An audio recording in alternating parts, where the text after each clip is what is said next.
Hello, can you guys see me online and stuff? Yeah. Hey, it worked. See, so the last time we did this, I spent a lot of time getting the lights right and making everything get right, and then it didn't work out how I thought it was gonna look. So I didn't do that this time. Thank you guys for being here. I appreciate it. This is the L Book Club at Tayamo Stage. And hey!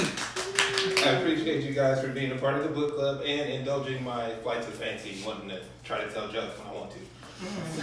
So, everybody doing all right tonight? Hey, and if you can't tell, we have more people than we had last time in the building. Hey! That makes it awesome. So, what am I talking about today? Dogs. So, did you hear that the president's dog had to go to get obedience training? And they were like, they were like, oh, he keeps biting people. And it's like, you hear, the one dude on the news came on and was like, hey, so all dogs bite people. He's not an aggressive breed. There are no aggressive breeds. Actually, the dog that you guys love the most, the Chihuahua, he bites the most.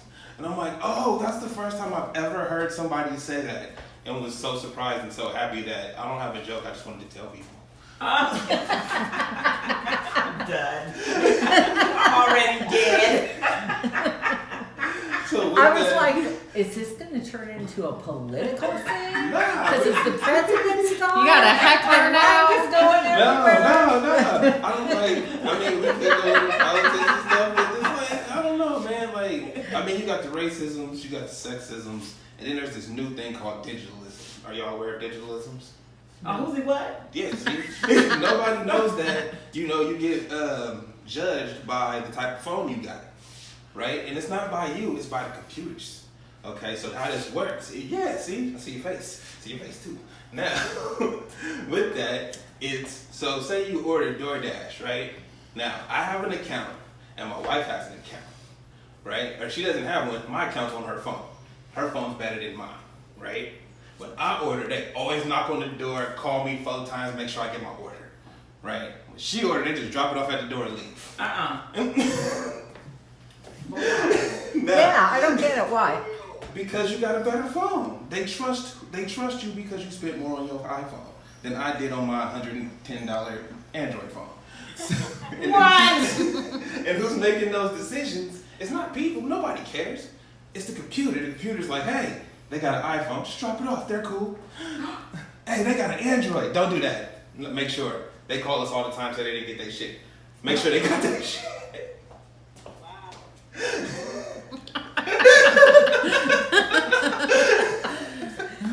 So that's not funny.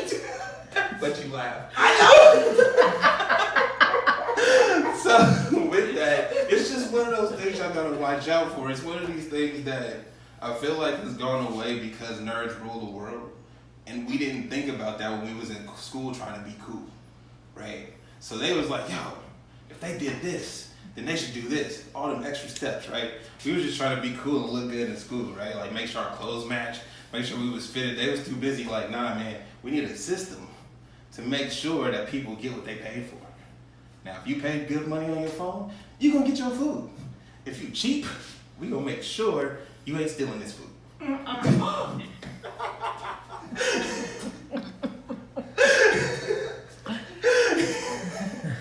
So, what else is going on in 2021?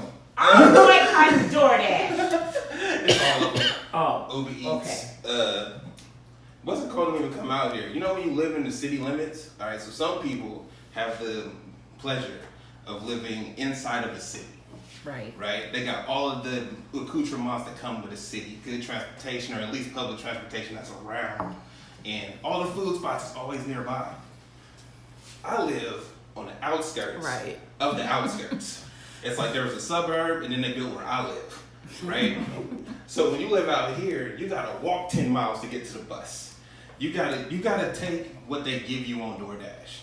Sometimes all they giving you is McDonald's. Unfortunately, that's what you get too. You still make something. You still pay $50 to get double cheeseburgers brought to the house. It's okay. Not okay with me. Not me either. Not okay. Me either. Me either. It's because it's a different age now. They made it so easy to be lazy. I could just sit at home and order everything. I didn't have to leave the house for a month. They bring the groceries. They bring seafood from downtown. Like, I won't drive down there to go get it, but I can pay somebody to bring it to me. I raised you good. You did, and I'm taking.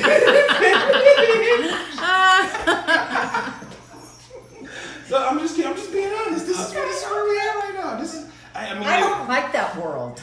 Me I don't neither. like that world. It's because of the pandemic. I can start saying that now. I thought about it. That's Oh, That's that's been such me. a sellout comment. yeah. I'm tired of hearing that every time I call someplace. We don't do that because of the pandemic.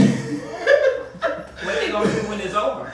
Keep saying it. I was just thinking about this today. That is the next excuse for the next 5 years. Okay. Anything that's going on, anything that's behind schedule, you're gonna ask them, yo, what's up with this, man? Because of the pandemic, bruh, we got vaccines now. We moving on. They like, nah, it still held us up for that year. We still trying to catch up. Yeah. So for the next 5 years, because of the pandemic, is gonna be that excuse.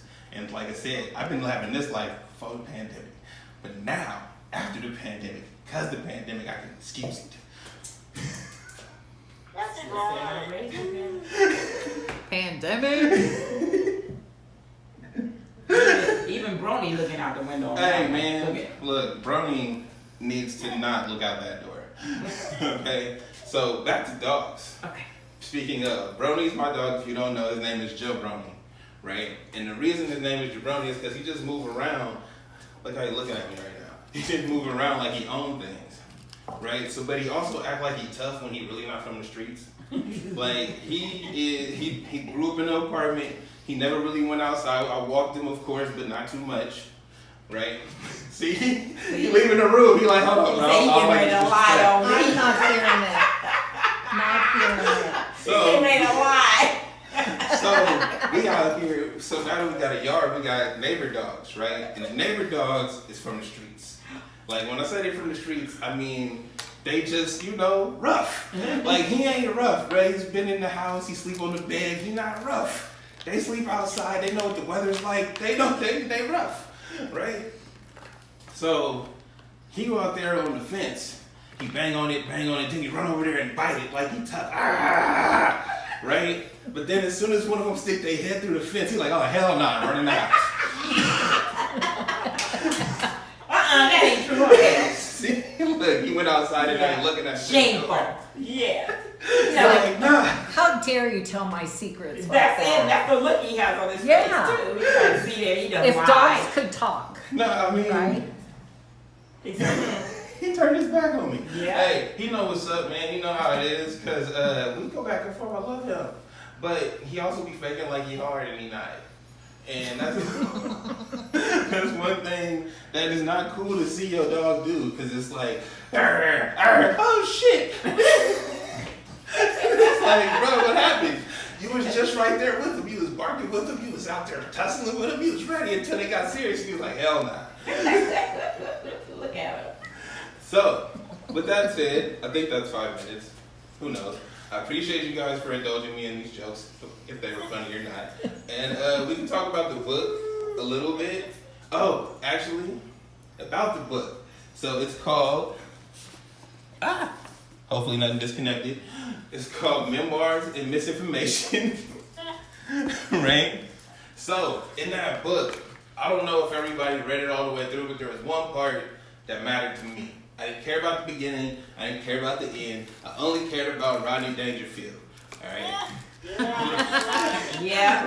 The Rodney Dangerfield part it kind of ties in with the nerds rule the world thing, because it's like, yo, that building probably exists.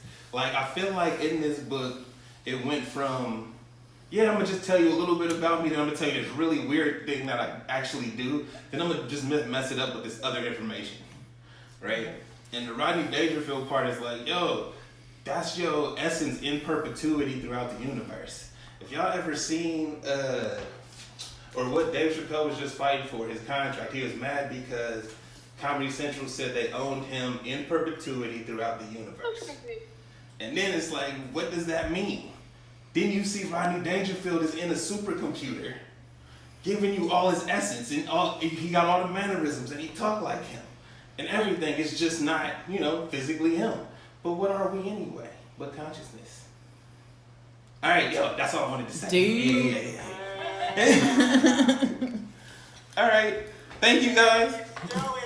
Yeah.